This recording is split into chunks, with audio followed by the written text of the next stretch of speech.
The Indianapolis Colts, a franchise that cannot find its identity to save its life. So, I said in the last video that the Texans have been mediocre throughout the years. That has not been the same for the Colts since they had Peyton Manning, they won a Super Bowl, and then they had the Andrew Luck era, which was very successful. But ever since Andrew Luck retired, they have gone through a spree of quarterbacks like the Cleveland Browns, and they just can't simply get something together. But in this most recent draft, they did pick up a quarterback who could potentially be the future, but he potentially has to sit 1 year on the bench before he gets his start.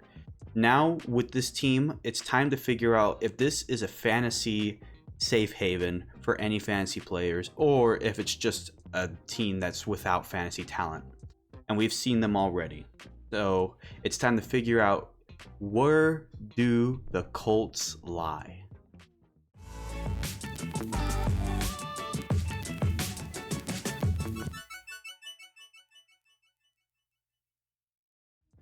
Hello everyone, my name is Aaron and this is the Game Day Hour. Welcome back to the Fantasy Football Team Review.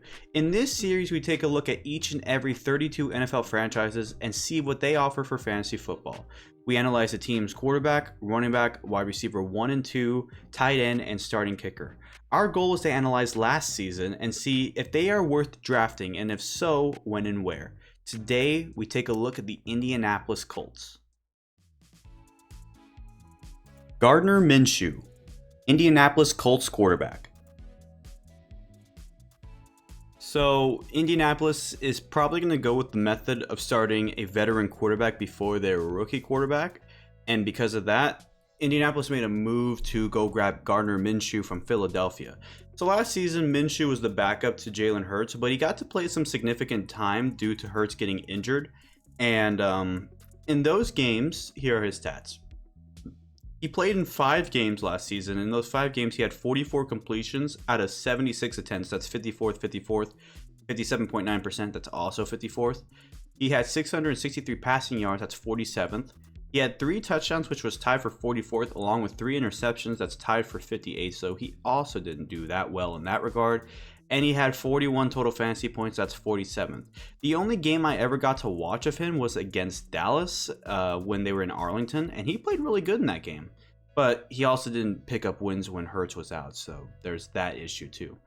But overall, I think he's a solid quarterback, but I also don't think that Indianapolis is going to continue to roll with him. So he may be a starter for now, but not for too long. And because of that, he is not somebody I would draft. If a quarterback is most likely going to be a bench player later down the season, I don't think he's worth drafting. So I would just steer clear from that and maybe wait for free agency with Anthony Richardson. Unless Gardner Minshew manages to play the entire season, I still wouldn't draft him. I just don't think he's going to put up that big of numbers. Jonathan Taylor, Indianapolis Colts running back. Now, if there are any bright spots on Indianapolis, it's at the running back position, and that's Jonathan Taylor. Now, I know Jonathan Taylor didn't have great stats last season, but he is still one of the best running backs in the league. But for the few games he did play last year, which were 11 games, he had 192 carries, that was 24th, along with 861 rushing yards, which was 23rd, 4 touchdowns, that's tied for 36th, and he had 142 total fantasy points, that's 32nd. He still managed to hit into the top 50 with running backs only playing 11 games.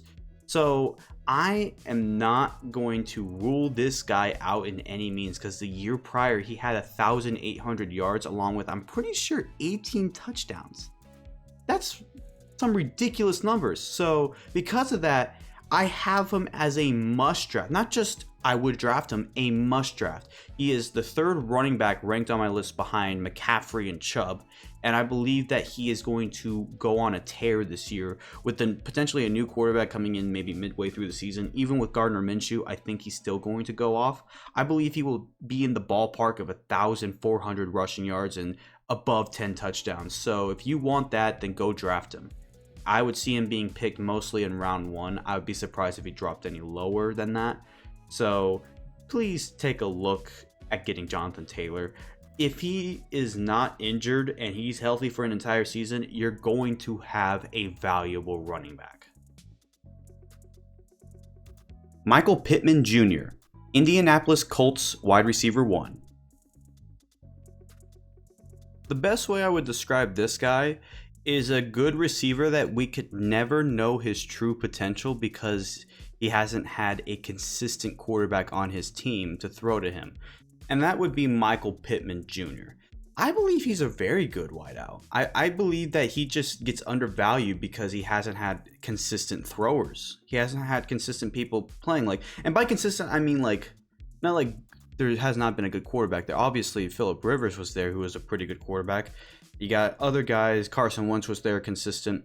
I'm talking about a quarterback who stays on the roster for multiple seasons, so each has to get used to him, and he has to get used to the rest of the roster. So because of this, I find Pittman's stats pretty deceiving in a way, if that makes sense, but also still really good. So here are his stats.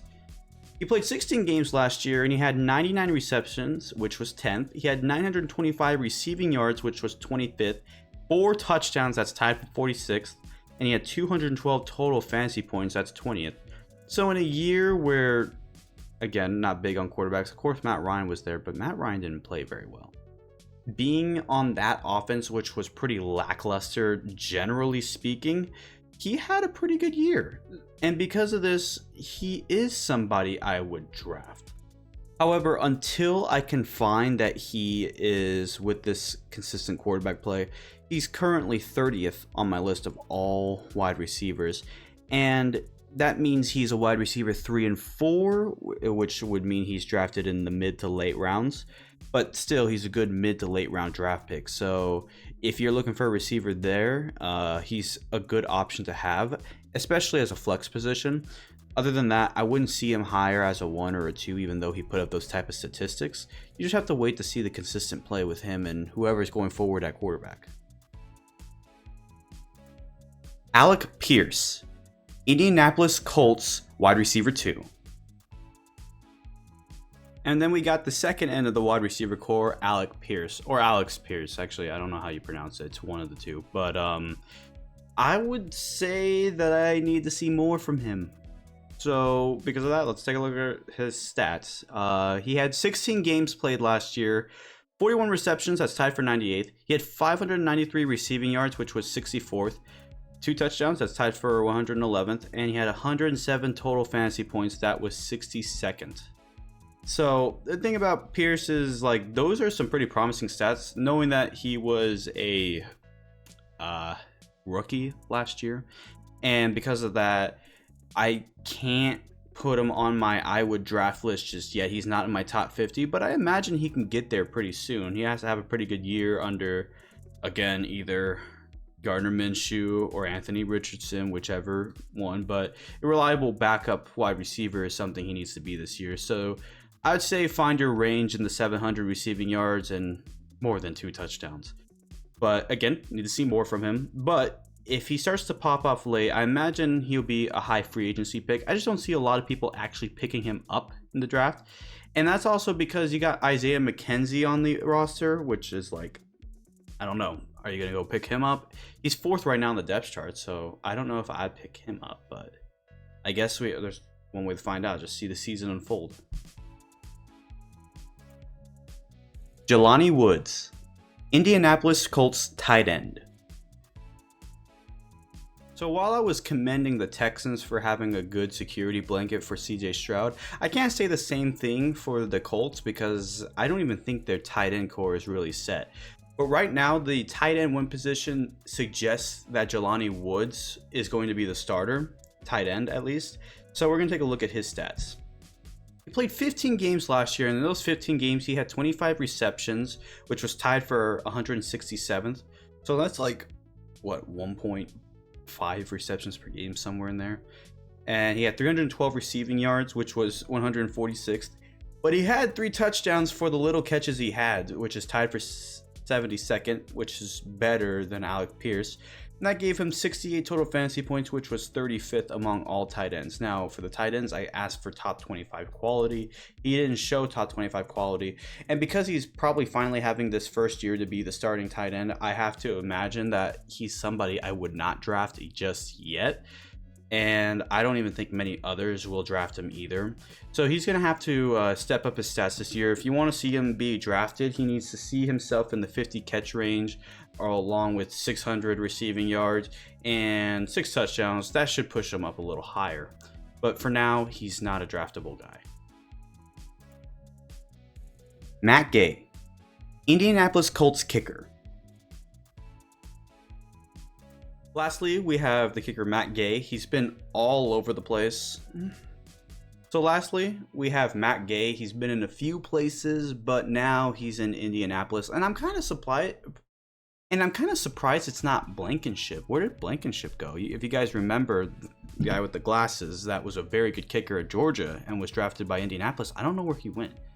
So if somebody can go down in the comment section to tell me where he is right now, I have not seen him on a roster just yet. Anyways, I'm going to go back to Matt Gay. He's a very consistent kicker, and we're going to see his stats right now. He played 17 games last year. In those 17 games, he was 28 for 30, which is, he still missed 2 field goals, similar to Kiami Fairbairn, but also kicked 1 less. That's 93.3%. That's 8th. He was 96.9% from extra point percentage, which was tied for 17th. His long, though, was 58. You like to see those long field goals be up in the high 50s, low 60s, which was tied for 9th. And he had 115 points that he kicked last season. So if you wonder why I don't rank these, is because based on the rankings, as I look at the stats, I almost never see something with this, especially since I'm trying to make a kicker only. It also has it for quarterbacks and other stuff. It's kind of weird. But he had 129 total fantasy points, which was tied for 13th. So, big name, big stats. And of course, he is somebody I would draft. Now, on my list of all kickers, I currently have him at 19th, below Fairbairn, but that's also because even though he's a great kicker, he is on an offense that still has yet to prove itself. With all that being said, he would be picked in the late rounds, so rounds 15 through 16, the last 2 rounds, obviously. And I'd see him again. He's 19th ranked, but he can jump up in the rankings if Indianapolis jumps up in the rankings on their offense, but that's to be determined.